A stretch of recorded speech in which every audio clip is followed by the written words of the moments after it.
Hello and welcome to Onesies, a podcast of one season wonders and blunders. My name's Andrew, My name is Emily.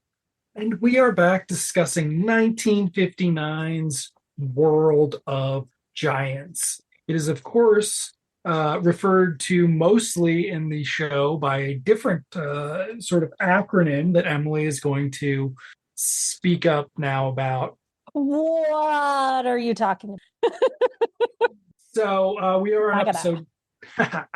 episode 2, Time Bomb, which is it got promised at the end of the first episode, but is this the episode they were describing, or was it a okay? I have no idea. I Well, don't remember. so I don't really care. It's all wow, very like the plots, like I said before we started recording, are completely irrelevant to the story because the story is just about trying out these new what's his name? Otto Preminger, who's the director? Otto Lang, excuse me. Otto Preminger, that would be funny. also known as Otto Preminger. Otto Lang trying out practical effects in this new world of science fiction television. Yes, before it went to Saturday mornings. Though that I guess would be another decade because this is 1959, not 1969. So the episode begins with sidekick Bill Withers. Bill Withers, yes. Winters? Winters. Winters. Winters. Bill Winters talking to the boss at the bureau, who is not the same guy as last episode, which I thought was weird that you weren't going to have a continuous boss man. Yeah. But it's just some dude who's like, hey, are you and Mel okay? And it just sounds like they're talking about their marriage every And time they also discuss this. also a creative way to reintroduce the premise of the show, which is, oh, he's having bad dreams. About He's what happened to remembering, him. yeah, he's remembering being back behind the Iron Curtain and how It's he became 6 inches tall. And it's like, even okay, is this going to happen every episode? yes, it is. It's 1959. Mm. But yeah, and they're not going to be able to get much traction. I mean, there's not much traction to get out of that. But the other thing is they're not going to try it. But also, I am curious to see if they're going to be fast and loose with the origin because, like, last episode we established he was normal size when he got back to the US and then he slowly shrunk. We had a much longer exposition dump about it. This episode seems to be, where did he become 6 inches tall? It's on the line. We're not being too specific about it. Why? I mean, would you have watched this show in 1959 if you were writing for it? I'm sure you wouldn't. Hell, they can't even get the guys who write The Witcher for Netflix to read the books. So, yeah, it's like Yikes. writers, they've always been really, they deserve to be paid, but they are hacks. Continuing. Hey, Charles Lawson of Time Bomb. So Mel then goes, or no, Winters goes home. Hi, honey, I'm home. I got them. Before he comes in, he gets the mail, which is a bunch of letters and his book club box. Because they're just a couple bachelors reading books. Except that's not what Mel does. Mel spends his entire day waiting for some attention because he's a little person. He doesn't have books his size. It would not be hard for him to read books. I'm just saying. He doesn't listen to the radio. He does nothing. He sits in his chair and waits for dude to come home. He didn't even really exercise. He does at some point when he's bored in his full outfit. That's why the little chair breaks, because he stopped exercising. Okay.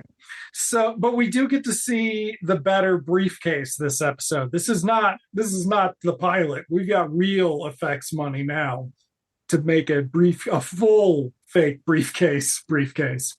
But they get home. Mel's like, hey, Bill, my chair's broken. Can you fix this? And I'm just like, just get another one of the doll chairs out and put it in there. And he's like, well, I better go down to the garage and solder this on. Are we going to talk about the fat shaming? Sure. It's weird. We get to talk about the fat shaming and the animal cruelty. So the fat shaming is basically, what is it? It's like, so the chair is coming unhooked from inside of the briefcase. However, it's connected. And Mel is concerned that, what does he say? Like, if you trip, it's the arm. So so he rides around in basically constraints in this chair. Yeah. He is, locked into this chair in some fashion we have not seen yet. But And he's so concerned that yes. if Bill trips or slips or whatever, that the chair is going to become unhooked from whatever it's hooked into the wall, the lining of the briefcase, and he will be injured. Yes. Great concern. Excellent. So there's this silly practical effect where Bill takes a pencil to the chair, and then you see this giant pencil come from above. Yeah. And fiddling with the chair, even though it's 6 inches. I mean, if he's 6 inches, the scale of it, the pencil would not be that big. Whatever. No. Doesn't matter. He fiddles with it a little bit and says, oh, it looks like it's coming unhooked. I need to go solder it. And then he says to Mel, told you've been putting on some weight. And Mel immediately becomes self-conscious and starts patting himself. And then when Bill unwraps his mail or whatever, he asks for the rubber band that's holding his mail together because it's 1959, and uses it as like an exercise band, which is back now. Yes, yeah. Very cool. I have one. In his full outfit, in his windbreaker shirt and chinos and not sneakers. So yes, it's very shitty and weird, and it's not like Mel, despite being the narrator of the fucking show, has any personality whatsoever. He has no interests. He has no. He's like Captain America, basically. He's Captain America, World of Giants. He just sits around and waits for the Bureau to have need of him. And he can't do anything. It's explained that in the introduction that he can't leave the house, he can't expose himself because his raison d'etre is to be the secret weapon for the Bureau. He could have listened to music. He could, you disagree that he could read. He could at least listen to the radio. He could, I don't know, like build little dollhouse shit and sell it. Like there's all sorts of things he could do. Also, we have not seen where he sleeps. Right. So he probably sleeps curled in a ball next to his chair in his shitty briefcase thing. Which I hope it's like a little matchbox. Yeah. It's a giant matchbox that makes no sense that he's 6 inches tall. But yes, so he just, it's not like he has a fucking dollhouse because they're like, can't show him in a dollhouse, that's girly. Which also, by the way, no ladies yet. This is a lady-free zone. I am the most female representation this show has possibly ever had. Yeah. We'll see. 2 episodes in, no women. Not even ladies. Not even walking secretaries. By. Nope. Not even extras. Like nothing. Nope. So, that's because they went on location for this episode. I was very impressed with their location shooting. So their location is an apartment building, ostensibly in Washington, D.C., no doubt in Los Angeles, California. And also, these secret spies can't afford to buy a house? No. Why would they be able to afford to buy a house? Because they're fucking spies. They got to get taken care of. They don't have any money. They don't pay these guys. That's why they all become traitors. We also missed in the introduction where we learn, again, the unnecessary plot of the show, which is that Bill is a witness in a trial against some gangsters, and there's been attempts on his life. Yes. So what we hear is he was almost hit by a car. Yes. So And that will come back very shortly. the first episode felt like a movie serial. This episode feels like a very for the setup feels like a very cheap movie serial. All the It feels action's like a movie happening off. serial still. Yeah, I Yeah, thought so. once the action starts. But before that, it feels like a very cheap one where they're just gonna talk and exit. It's like a soap opera where, the action happens off screen. So yeah, so Bill's gonna go down and fix the briefcase. He needs to use his tools, which are on the workbench in the garage. Okay. So he leaves. I think we get to see him. Does he say hi to the gardener yet or no? But yeah, so he goes down to the garage. He says hi to somebody. I think he says hi to somebody who's leaving the garage, maybe. I don't know. Whatever. Doesn't matter. Mel is exercising with his rubber band. And then he starts to hear something. And in narration, he explains that he has superhuman hearing after the accident. A normal person wouldn't be able to hear it, but he hears the sound of ticking like a clock. And it's belabored, and he pinpoints the location of this ticking, and it's the book club box that was delivered to Bill.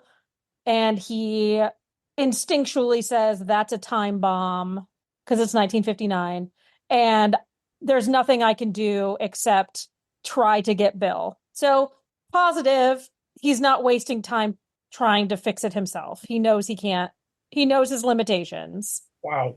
And he jumps into action to get his friend, who's regular sized human, to help him.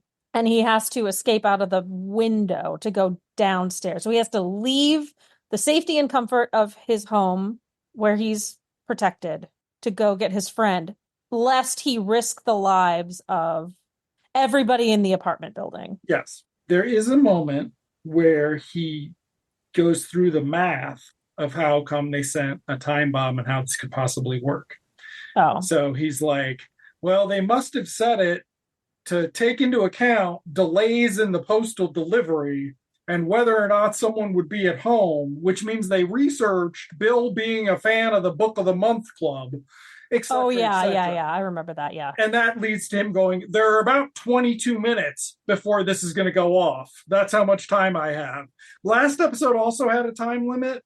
This episode has a time limit that roughly corresponds to the runtime of the episode. So we are in real time here. Well, I thought he was going to try to fucking deactivate it. That would have been cool. I did him too. dealing with a bunch of big wires and shit. Yeah, I was thinking the same thing. A lost opportunity. Not at all. Instead, he's going to go out the window, and he's got to jump down on the rose trestle. I don't know. We do get some exterior shots, which I was very impressed that they thought of doing this. I was like, Otto Lay really coming through with how you're establishing this. The mise en scène, monsieur, the mise en scène.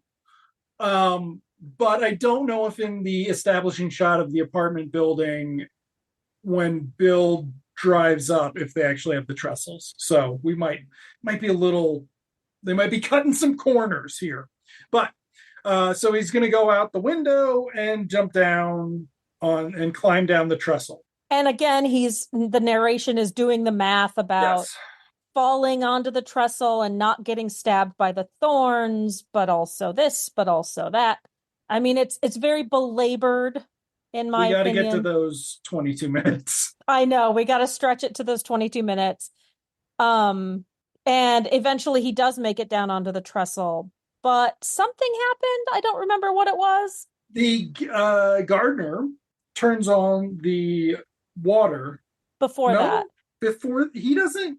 He like thuds against it. Maybe he's like swinging down onto he has to jump down. And he hits his head. Yeah, for some reason he doesn't repel. He doesn't know how to repel. It's spy school. They don't teach you that stuff. So yeah, he throws out the curtain string and he's going to climb down on that. And so he ends up hitting his head. Yes, against and one of the thorns goes like through his side, but doesn't hit him. Right. It just like cuts It his grazes jacket. him. Yes, Yeah. it grazes him. It it grazes him and he hits his head on the trellis and he gets knocked out for some unknown period of time. It corresponding basically to a commercial break, I think. Corresponding to a commercial break, yeah. Now, the effects or the set design here is great. Like, I mean, comparatively, we've got a giant rose bush, we got the giant trestles, we got the rope thing. It looks better than anything in the first episode. Yeah. He then proceeds, and I spent the whole time going, well, you're just gonna fucking, why don't you just grab onto one? Because that's what it is. He's too far away from the trestle when he comes down, but he's in the fucking roses already. Yeah. And he's like trying to swing himself to it because he's dumb. He's a dumb guy. He's a white guy in 1959. He's really fucking stupid. Who works for the goddamn US government in 1959. Like this guy eats glue, is what I'm saying. You consider the safety of your country in the hands of this guy who eats Elmer's fucking glue. Okay. So, but he never grabs onto the roses, which is fucking idiotic. And he's like, the thorns are going to get me. The thorns are going to get me. Yeah. And it's like, you can see the thorns, dude. They're 3 feet tall. They're about 2 feet. Like they're giant. They're bigger than waffle cones. He'll then wake up after the commercial break and proceed to climb down the fucking roses. Yeah. So what ends up waking him up though is the gardener turns on the sprinklers, and so we get this, I thought, hilarious shot of like just him getting sprayed down with, I don't even know, it's more than a hose, maybe like a fireman's hose. Like it's so much water. So hilarious. I also don't think it would be that much water for 6 inches tall. I think we're running into that problem again. And the wait, you get like a long shot of the sprinkler sprinkling, and it wouldn't come around every 5 seconds because he does the math to try to beat the water, and he's like, I've got 5 seconds between sprays, but that's absolutely not the case. But anyway, he ends up climbing down the roses. He has to kind of jump down. There's a huge pool of water that he is sort of like splashing around in for too long. Again, awesome. Just belabored, but just fucking, we got nothing like this in the pilot. If the pilot had this, I would have been a lot more, because they're spending the money on the miniature sets here. Yeah. Whereas in the pilot, they were not. They gave us like 2. So yes, but then, and also the gardeners talked to Bill. Bill's still working on the chair. This is where we get the shot of the briefcase, and we see that it is in 3 compartments. Mm-hmm. What is idiotic about it? Now, last episode, we didn't see the other 2 compartments because they were like, we can't, that's too much for us to figure out. It's 1959. Somebody came in and did it. I don't know. Isaac Asimov visited the set and did it. L. Ron Hubbard.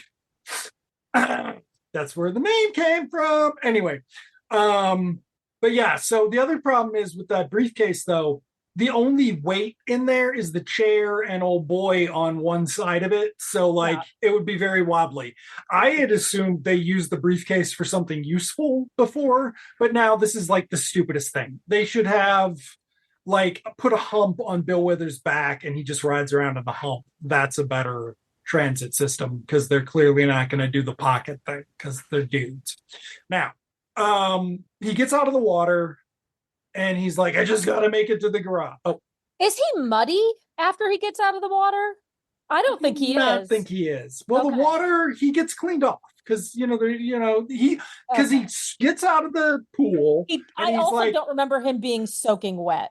He is for a second when he's in the water, and he crawls out to the styrofoam rocks that aren't completely styrofoam because they don't move under the fire hose, but they move, they shake a little bit. So like prop department. I think we skipped ahead. Did we skip ahead? Did we miss the animal cruelty part? No, that's coming up. Okay. That's basically the last action sequence of the movie. Well, the actual action sequence, because the finale is very, very bad action, very boring action.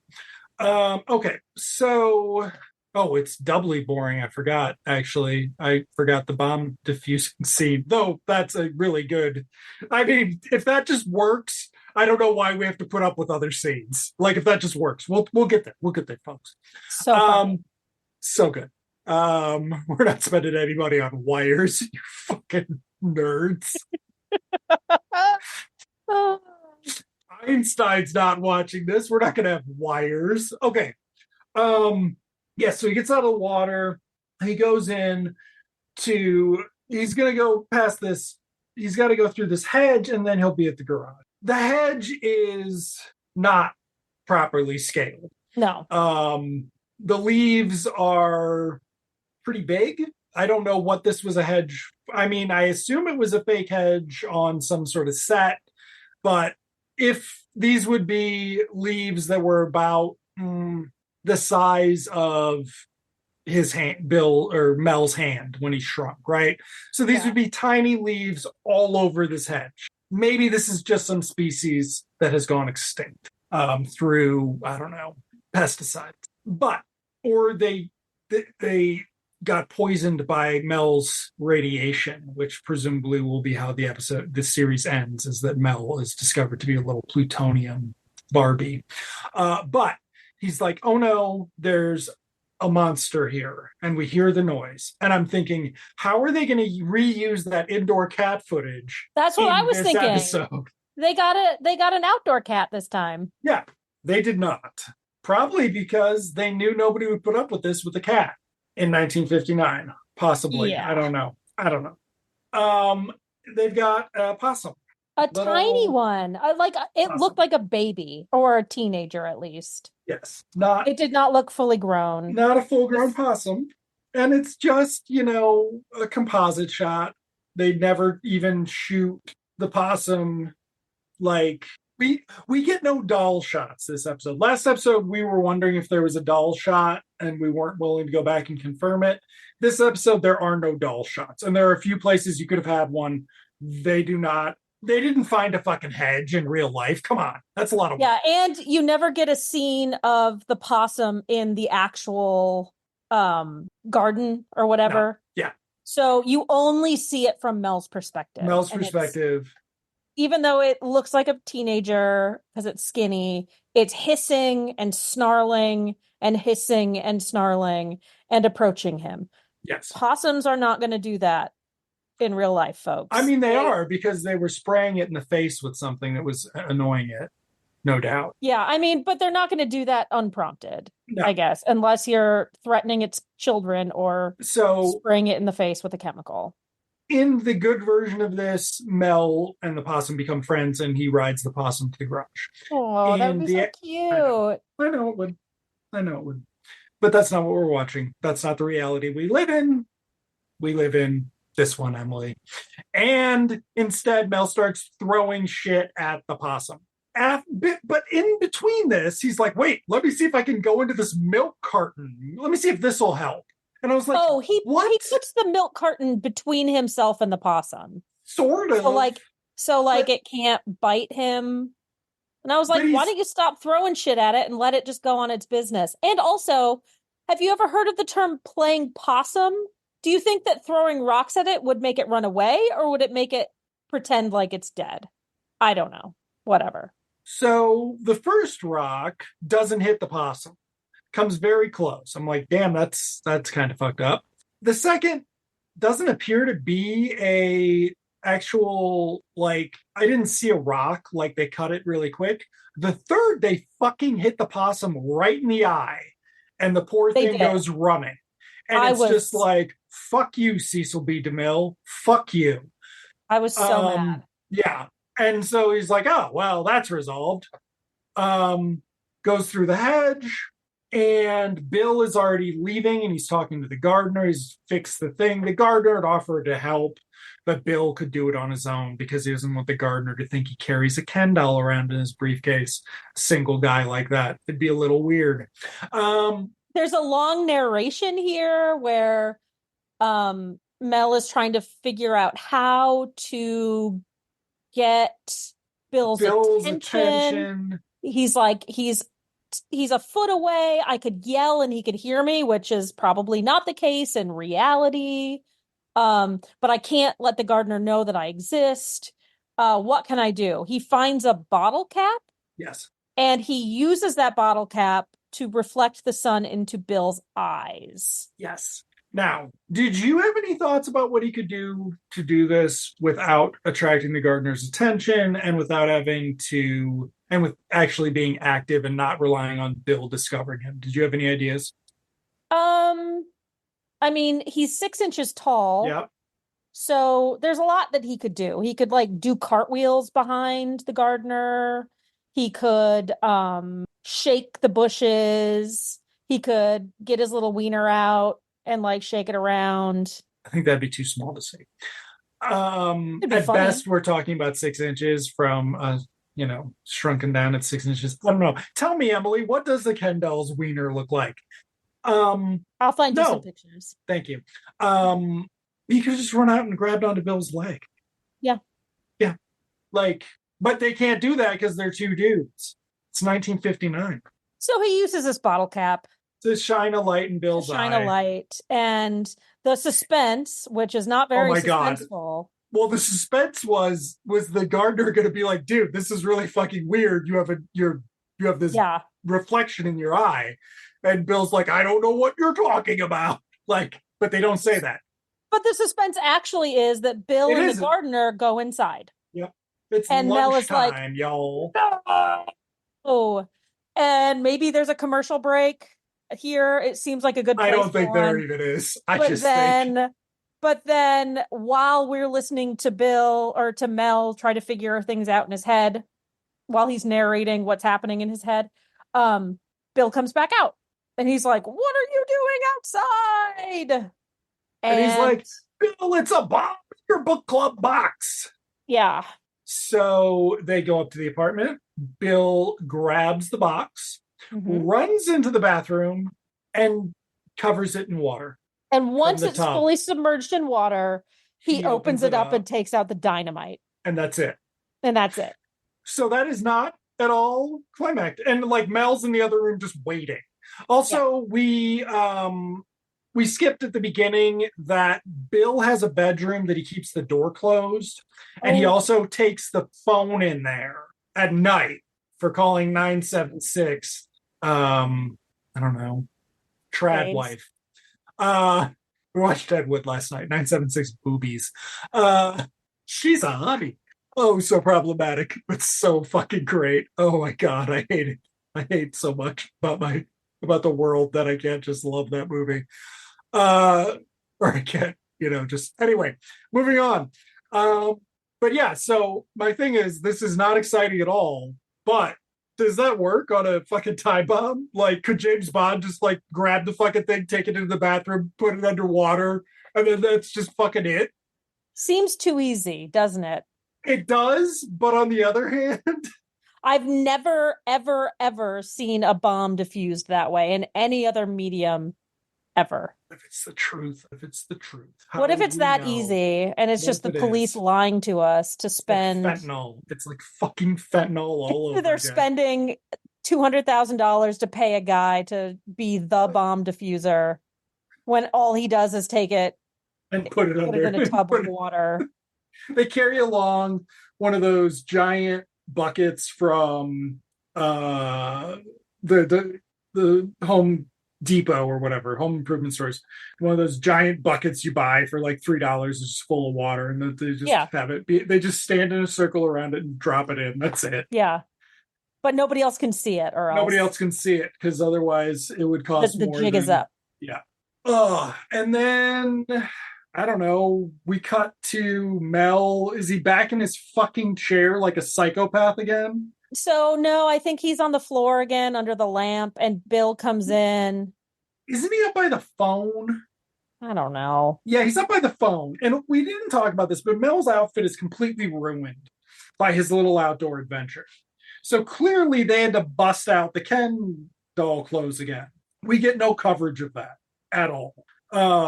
Instead, Bill gets home from court. Mel is lounging casually by the telephone Bill comes over to the desk, looks at the telephone. We do not get a doll shot. I don't even think we get an over the shoulder composite shot. They were just like, you don't need that. What do you think this fucking is? This is not. It's 1959. They don't have any other expectations, right? The audience doesn't. That's That is very true. For TV, yes, that's true. So they talk. Court went fine. The four people were found guilty, and they also found the guy who was threatening Bill, who set Yep. the bomb. All And, in one day, all four of those people were found guilty. They found the guy who sent the bomb, and he's presumably found guilty. Like that's not how that works.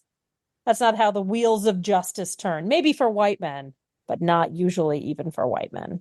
How long was well, Danny Masterson on trial? Like 3 months? those were white women. Who had been waiting for 20 years for justice? I don't think, is there an exam? I mean, even Sam Bankman Fried, who stole from white people, even it took a while even for him. The legal system in the United States is so fucked, not even men can do vengeful justice against other men. I know that from watching all the true crime that I watched, that it takes a long time to build up a strong enough case to take it to court. Right. Because they don't have fucking Mel Hunter, obviously. Duh, Emily. Even though, as we get our exit, I don't know what Mel says they're going to do next week. I think I don't remember. He's like, tune in next week while I take a shit. You can watch me poop on this. A tiny little turd. Oh my God. You've never seen Fargo. Oh, greatest fucking line. I've seen Fargo. It was just a long time ago. Show. Oh, I've never seen the TV There's show. this scene where some guy's talking to Billy Bob Thornton, and he's like, come on, man, can I have your phone number? Billy Bob Thornton's like, what? You think we're friends? You want me to call you up in the middle of the night? And you'll be like, hey, what are you doing? And I'll be like, hey, I'm sitting here shitting on this guy's head. What do you want to talk about? And I just shit on this guy, call you in the middle of the night and tell you I'm shitting on some guy's head. Quality, Noah Hawley. That's what you do, baby. Get your MFA, and you're a white guy. You go make TV instead of fucking get out of fucking literary fiction. Straight white men. Ask me what my degree's in. So, but yeah. So we'll be back next week. And Let's not wrap this up yet. Okay. So for the second time, we've got Mel at the end of the episode, sort of like looking directly at the camera and explaining the dangers of the big world that he lives in. This reminds me of some weird PSA. Like, we found a tiny race of people who have been living around us that we can't see, even though they're 6 inches tall, we'd be able to see them. And like, here we are teaching you, 6 foot tall people, 5 foot tall people, what it's like to be a 6 inch tall person in this big world that we've built around them. It seems like moralistic almost. Like, we should be learning how to interact with this smaller race of people. He's still a fucking white man. You don't want to show him the respect he deserves, Emily? It's just so fucking weird that this is not a real thing, and yet it's being presented like, look out for those 6 inch tall people. This new race that we've discovered, they're having a difficult time navigating our big world. So we need to look out for them. We have a responsibility to look out for them. Okay, that's what it seems like to me. It really seems like a PSA.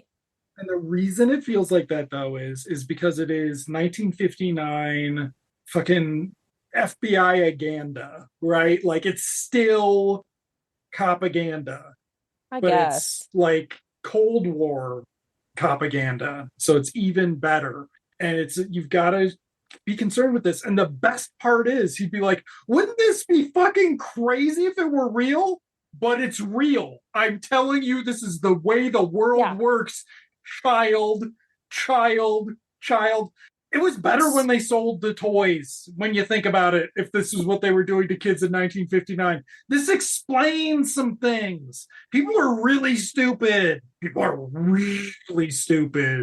It was really weird. It's a There, very strange tone at the end where it's like, yes. look out for the little people, and it's like, Don't uh, forget, we're out here fucking abusing possums, and you need to look out for us. But yeah, awesome, great yeah. show. So next week, episode 3, where did it go on my thing? Teeth of the Watchdog. Uh-oh. We might have our first young lady. An actress might be involved in a spy ring. Mel Hunter and Bill Winters are assigned by Commissioner Hall to interrogate espionage courier and former actress Sally Thomas in the hope of uncovering a new apparatus in Washington and its suspected head Eric Yanker. Oh my God.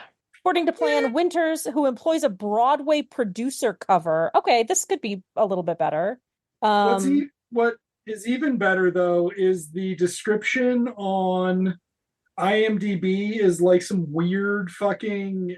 Yeah. Clearly, somebody copied it out of a like guide to sci-fi television book or something, but like the OCR added weird spaces and shit. It's great. I'm very excited for this one. It seems like there's maybe more of a plot. Yes, this is not. Bill's going undercover. Or all of this has happened and it starts with him just telling us that, and it's just about him climbing down and unlocking Bill's thing. Okay, we'll find out next week when we return to the world of giants. Thank you, everybody, for listening. Andrew, I'll see you in television land. See you in television land, Emily.